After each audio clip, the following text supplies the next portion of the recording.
네, 오늘 첫 번째 허민의 뉴스 첫 번째 주제는 윤석열 대통령의 변호인 조대현 변호사 눈물의 변론. 어디서 눈물의 변론을 했는가?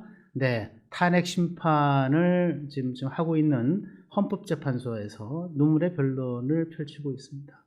네, 지난 16일 벌써 5일 된 영상이긴 한데, 5일 된 자료이긴 한데, 여러분 사실은 이게 생각보다 많이 알려지질 않았어요. 그래서 제가 여러분들께 오늘 조대현 변호사의 눈물의 변론의 요지를 간단하게 좀 말씀을 드리면서 제가 생각하고 있는 것 같이 좀 나눠보는 시간을 가져야 되겠다는 생각이 듭니다. 현재 탄핵 심판장 어떻게 울리고 어떻게 감동의 물결, 감동의 쓰나미를 몰고 가는지 여러분과 함께 알아보겠습니다. 자, 일단 먼저 이 조대현 변호사의 프로필부터 여러분과 함께 나눠보겠습니다. 네, 조대현 변호사는 공식 명칭은 윤석열 탄핵 심판 피청구인, 청구를 한 건 국회 쪽이니까요. 청구를 당한 거니까 탄핵 심판 피청구인 대리인, 법률 대리인입니다. 이분이 1951년 충남 부여 출생입니다. 용산고 서울법대를 졸업을 했고요. 사법시험 17회니까 연수원 7기가 되겠죠. 연수원 7기면 여러분 그 유명한 노무현 대통령과 연수원 동기입니다. 네, 연수원 동기시고 그리고 이제 쭉 법관 생활을 하셨어요. 2000년, 2004년까지 서울고등법원 부장판사를 지냈고 법조에 있을 때, 법원에 있을 때는 저도 이분 명성을 워낙 많이 들어서 정말 이 실력과 내공과 품위, 겸손함까지 갖춘 그런 분으로 굉장히 명성이 자자했던 분이라고 하는 걸 제가 기억을 합니다. 2004년에 변호사 개업을 했는데 변호사 개업하고 직후에 2004년 그게 아마 제가 기억하는 2월 3월 이때 시기죠. 2004년이니까 17대 총선 앞둔 시기였는데 노무현 대통령이 우리 열린우리당 지지 좀 해주세요 이 말 가지고 이제 탄핵 소추가 돼서 헌재에서 탄핵 심판을 하고 있던 시기에 노무현 탄핵심판 대통령 대리인단의 일원으로 합류를 했습니다. 그리고 2005년 그 다음에 이제 다시 변호사로 돌아갔다가 노무현 정권에서 헌법재판관으로 임명이 되는 그런 이력을 갖고 있습니다. 이분이 이 피청구인을 대리해서 이제 변론을 합니다. 변론을 하는 시작부터 변론 이후 그 4가지 사유 되기 전까지의 간단하게 변론 이후 된 거 요거 준비되어 있나요? 대통령이 대한민국 헌법의 명령에 따라서 비상계엄을 선포했습니다. 그런데 국회 과반수 세력이 대통령을 내란죄로 몰아서 유법하게 탄핵 소추를 했고 다 대통령을 체포하겠다고 위협해서 헌법재판소의 첫째 변론기일에 출석하지 못하셨고 또 자진 출석한 대통령을 구치소에 수감해서 오늘 두 번째 변론기일에도 출석하지 못했습니다. 피청구인을 대리해서 지금 조대현 변호사가 이 피청구인인 그 윤석열 대통령을 대신해서 지금 헌법재판소의 탄핵심판장에서 대리해서 변론하는 이유를 얘기했습니다. 지난해 12월 14일 국회에서 이제 탄핵소추가 돼서 헌법재판소로 넘어온 이제 윤석열 대통령에 대한 탄핵소추안 관련해서 이제 변론을 나오고자 했으나 갑자기 이제 내란죄로 이제 수사를 들어가서 이제 강제로 체포하겠다고 해서 그러한 상황 때문에 이제 나오지도 오가지도 못하는 상황. 그래서 이 변론에 1차, 2차 변론에 출석하고 싶었지만 출석하지 못해서 부득이 이 피청구인을 대리해서 변론을 할 수밖에 없었다라고 하는 얘기를 하면서 조대현 변호사가 왜 이번 국회의 탄핵 소추가 부적합했는가라고 하는 것을 이제 4가지 이유로 설명을 하죠. 그래서 일단 첫 번째 이유부터 다시 한번 좀 보시겠습니다. 이 탄핵 심판 청구는 부적법하다는 점을 4가지 사유만 말씀드리겠습니다. 첫째로 국회에서 1차 부결된 탄핵 소추를 재차 의결한 것은 헌법에 위반됩니다. 이분이 지금 첫 번째 이 탄핵이 부적합하다라고 하는 사유로 든 첫 번째 가장 중요한 이유는 국회에서 첫 번째 부결된 것을 재차 의결한 것은 헌법에 위반된다라고 말씀을 하고 계십니다. 국회에서 1차 부결된 것, 지난해 12월 7일이었죠. 이제 비상계엄이 3일에 있었고요. 그리고 이제 4일 그 다음 날 5일 그때 이제 민주당 주도로 해서 이제 탄핵 소추안이 이제 국회에 상정이 됐고요. 그 주 토요일 날입니다. 토요일 날 이게 7일인데 이게 탄핵 소추안을 의결을 하죠. 대통령 탄핵 소추는 이제 그 요건이 엄격하지 않습니까? 300명 의원 중에 이제 3분의 2 이상의 의석, 즉 200석 이상의 의석에 이제 동의가 필요한, 그래서 정족수 동의한 의결 정족수가 3분의 2, 200명 이상이 돼야 되는데 200명이 이르지 못했죠. 그래서 부결이 됐는데 그 당시에 이분이 얘기하는 거는 일단은 비상계엄 선포로 헌정 질서가 통제되거나 그다음에 기본권, 일반인들의 기본권이 제약되는 것이 전혀 없었다라고 하는 얘기를 그 이후로 쭉 합니다. 이 부결이 됐는데 그때 국민의힘 의원들이 전부 다 집단으로 퇴장을 하죠.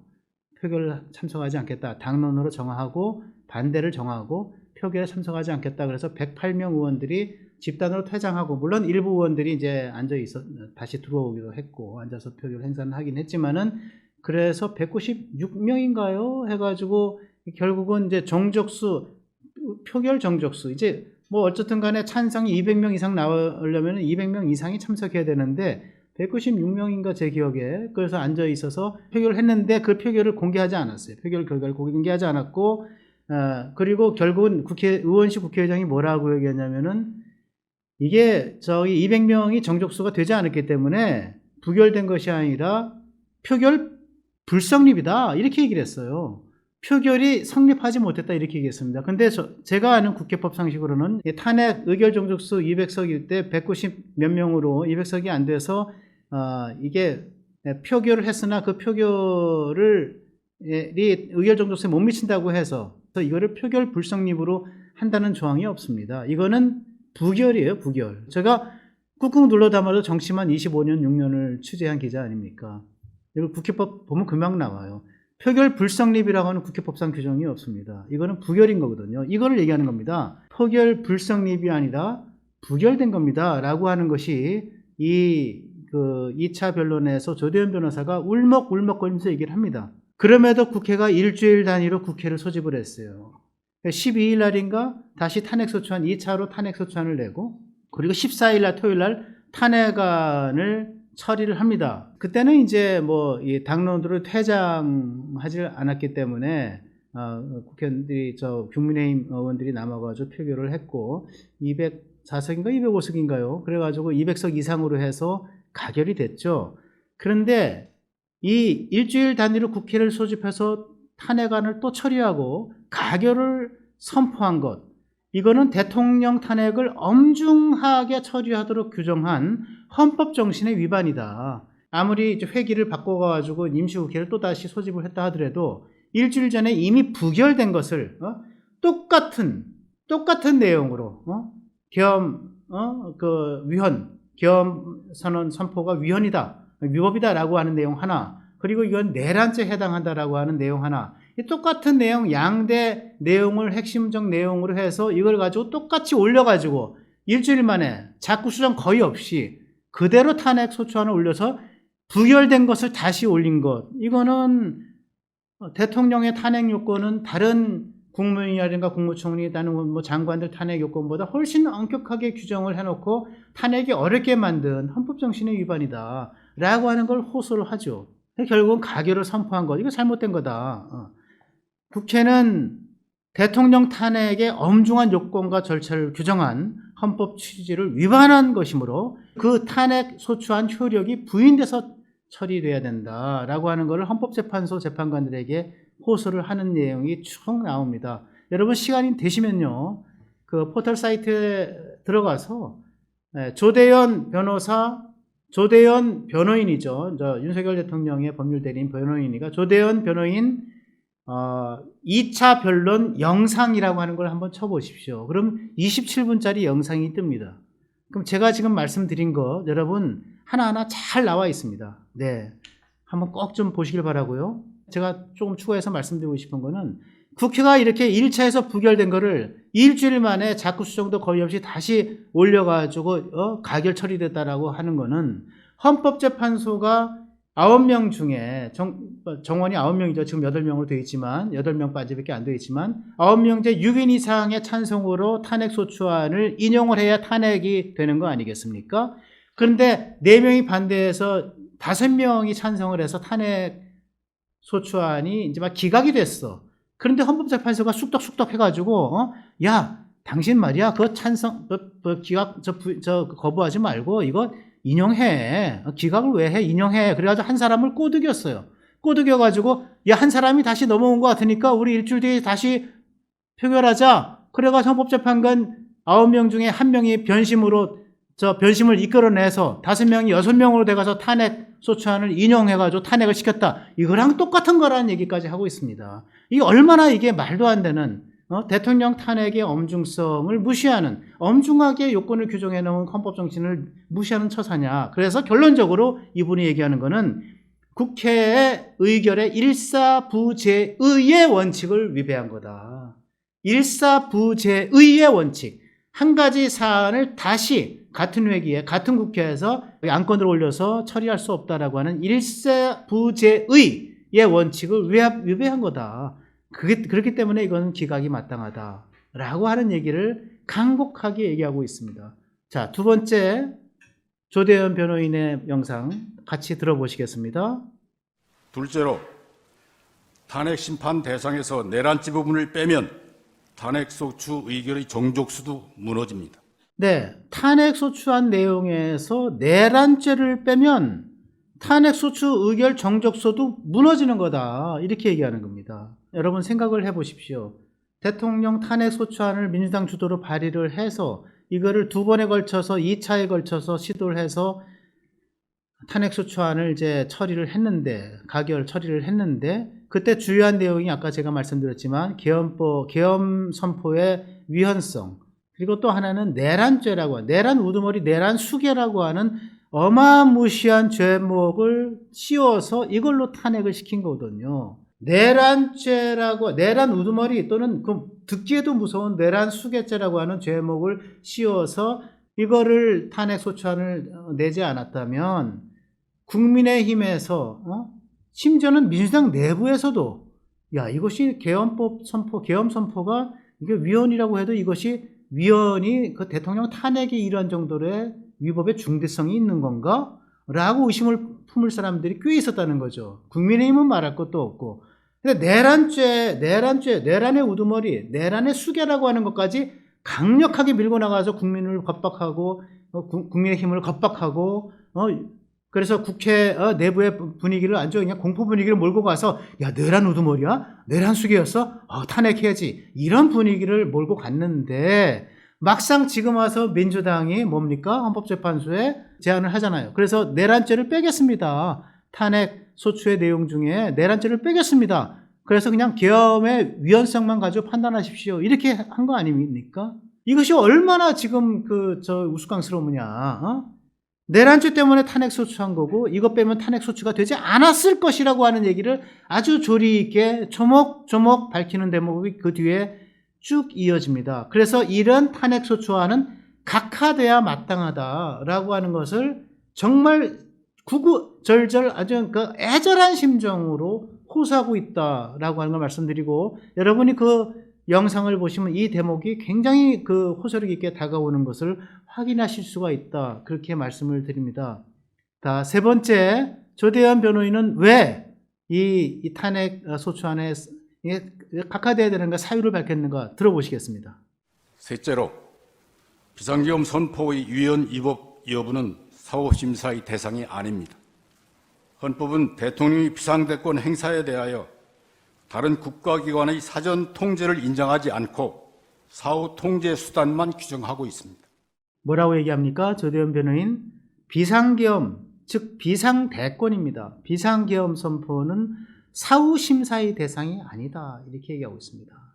비상계엄, 비상대권은 세계 어느 나라나 국가원수에게 대통령에게 또는 대권을 가진 총리에게 주는 비상대권이라는 거죠. 국가의 원수가 국가를 이끄는 리더, 최고의 지도자는 지금 국가가 위기 상황이다라고 판단이 들면 비상대권, 경제 비상대권을 포함해서 계엄령과 같은 정치 사회적 비상대권을 행사할 수 있다라고 되어 있어요. 그 대표적인 것이 바로 마샬로우, 계엄법, 계엄령인 거거든요. 세계 어느 나라 대통령이 갖고 있는 대통령만의 권한이라고 얘기하는 겁니다. 이것이 사법심사의 대상이 될 수가 없다라고 하는 걸 얘기하고, 이것이 사법심사의 대상이 된다고 하는 건 비상계엄 요건이 과연 헌법 정신에 맞게 발휘되느냐, 이것만을 따지는 거지, 왜 너 비상계엄했어, 이거를 따지면 안 된다는 거죠. 이거를 굉장히 호소력 있게 얘기하고 있어요. 비상대권은 헌법의 명령이라고까지 얘기합니다. 조대현 변호사가 그 뒤에 쭉 얘기하는 것을 보면 비상대권, 비상계엄령은 헌법의 명령, 헌법이 대통령에게 부여한 임무고 대통령에게 부여한 권한이기 때문에 헌법의 명령이다, 이렇게 얘기를 하고 있습니다. 따라서 비상대권은 사법부의 심사 대상이 아니다. 사법부의 심사 대상이 아니야. 사법부가 너 비상계엄 왜 했어? 비상계엄 하는 거 아니야? 비상계엄 같은 거는 군사정권 때는 하는 거지, 이런 심사 대상이 아니라는 거죠. 군사정권 때는 해야 되는 비상계엄이라면 지금 선진국 미국의, 선진국 프랑스의, 선진국 영국의, 선진국 독일의 비상대권이 왜 있겠습니까? 대한민국에서 또 1987년 체제 들어서서 헌법 제7차 개헌했을 때 비상대권, 비상계엄령 없애버렸어요. 남아있는 거거든요. 남아있을 때는 그만한 존재의 이유가 있는 건데 이거를 사법심사의 대상으로 삼고자 하는 거는 말이 안 된다. 헌정질서를 해치지 않았기 때문에 헌정질서를 회복할 필요도 없었다. 이 얘기는 무슨 얘기인가 하면 2시간 만에 지난해 12월 3일 날 밤 11시에 이게 비상계엄령이 선포가 됐죠.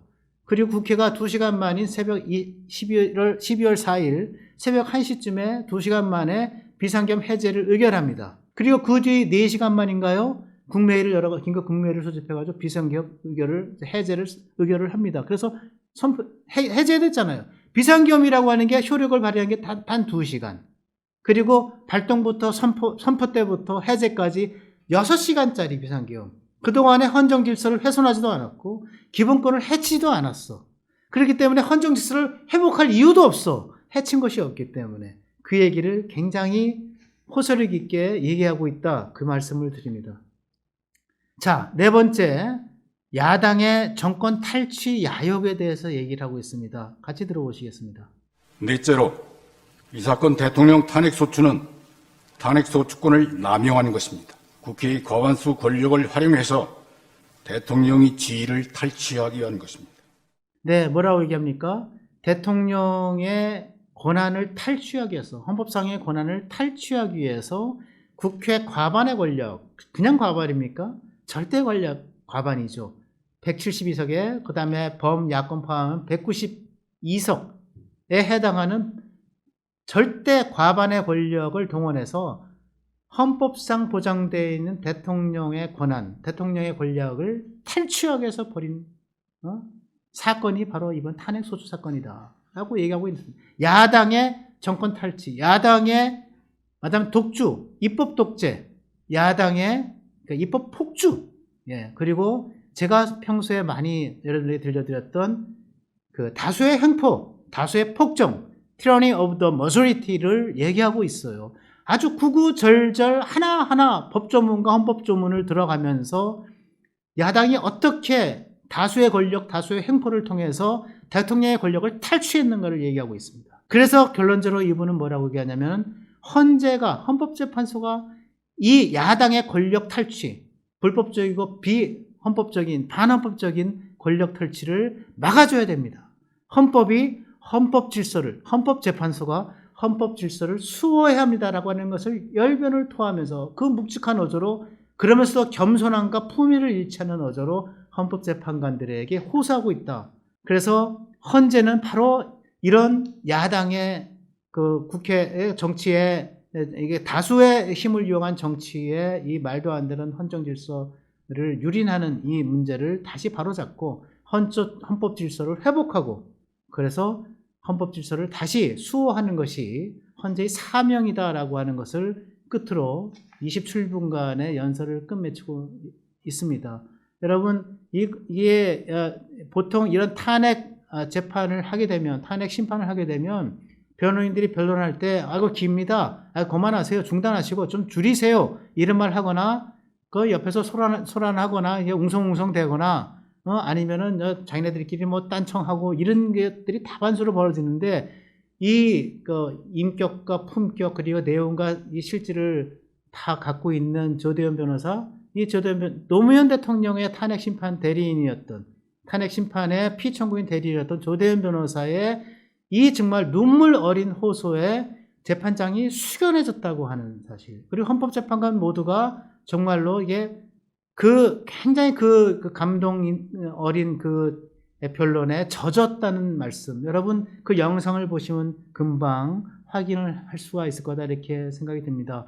법조계의 대선배 그리고 헌법재판관의 대선배이죠. 그리고 노무현 대통령의 친구이면서 노무현 대통령의 탄핵 심판을 그 승리라고 하겠다. 그 탄핵소추안을 기각으로 이끌었던 조대현 변호사의 눈물 어린 변론, 헌재는 숙연해졌고 헌재는 감동의 쓰나미가 울려 퍼졌습니다. 탄핵 심판장은 그 이후로 많은 변화가 있었을 것이다 라는 예측이 가능해집니다. 여러분 탄핵 심판의 귀추 같이 주목해 봐야 될 것 같습니다.